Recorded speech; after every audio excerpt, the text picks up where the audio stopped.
Hello guys, നമ്മൾ എന്താ ചെയ്യാൻ പോകുന്നതെന്ന് വെച്ചാൽ ആമ്പലിൻ്റെ തൈ നടാൻ പോവാണ്. 2 ആമ്പലിൻ്റെ തൈ ഉണ്ട്. അപ്പോൾ അതിന് വേണ്ടി കുറച്ച് ചാണകം എടുക്കണം ഫസ്റ്റ്. അതിനുശേഷം നമുക്ക് മണ്ണ് വേണമല്ലോ. വയലിലെ മണ്ണൊന്നും കിട്ടാനില്ല, അതുകൊണ്ട് ഉള്ള മണ്ണ് വെച്ച് അഡ്ജസ്റ്റ് ചെയ്യാണ്. സാധാ മണ്ണ് എടുക്കുക, അതും ചാണകം കൂടി മിക്സ് ചെയ്യാൻ പോവാണ്. നന്നായിട്ട് മിക്സ് ആവണം. മിക്സ് ആയതിന് ശേഷം നമുക്ക് 2 പാത്രം എടുക്കാൻ 2 ആമ്പലിൻ്റെ തൈ നടാനുണ്ടല്ലോ. അതിലേക്ക് നമ്മൾ ഇത് മാറ്റിയതിന് ശേഷം നമുക്ക് നടാനുള്ള 2 തൈ ഉണ്ട്. ഒന്ന് ട്യൂബറും മറ്റേത് തൈയുമാണ് കേട്ടോ. പാത്രങ്ങളിലേക്ക് വെക്കുന്നതിന് മുമ്പ് പാത്രത്തിൽ നന്നായിട്ട് വെള്ളം നിറയ്ക്കുക കേട്ടോ. ഇതൊരു ചളിയാക്കി എടുക്കുകയാണ് നമ്മൾ. ഇതിലൊന്നിലേക്ക് നമ്മൾ ട്യൂബറും മറ്റേതിലേക്ക് നമ്മുടെ തൈയുമാണ് വെച്ചു കൊടുക്കുന്നത്. അപ്പോൾ ഇത് നന്നായിട്ട് നട്ടുറപ്പിക്കുകയാണ്. അത് കഴിഞ്ഞതിന് ശേഷം എന്താ ചെയ്യുന്നതെന്ന് വെച്ചാൽ മണലും കൂടി ഇട്ട് കൊടുക്കുന്നുണ്ട് കേട്ടോ. എന്തിനാണെന്നറിയോ ഈ മണലിടുന്നത്?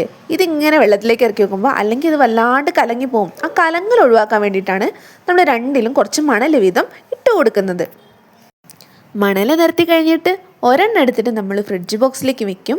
മറ്റേത് ഒരു കുളത്തിലുമാണ് വെക്കണം. അപ്പോൾ ഒന്ന് ഫ്രിഡ്ജ് ബോക്സിലേക്ക് വെക്കുമ്പോൾ നോക്കിക്കേ, ഇപ്പം തന്നെ ഇത് കലങ്ങുന്നുണ്ടല്ലേ. അപ്പോൾ ഈ കലക്കൽ ഒഴിവാക്കാനാണ് മണലിട്ടത്. എന്നാലും അത്യാവശ്യം കുറച്ചൊക്കെ കലങ്ങുന്നുണ്ട്, പെട്ടെന്ന് തന്നെ തെളിയും. അടുത്തത് നമ്മൾ പയ്യെ വെച്ച് കൊടുക്കുക കേട്ടോ.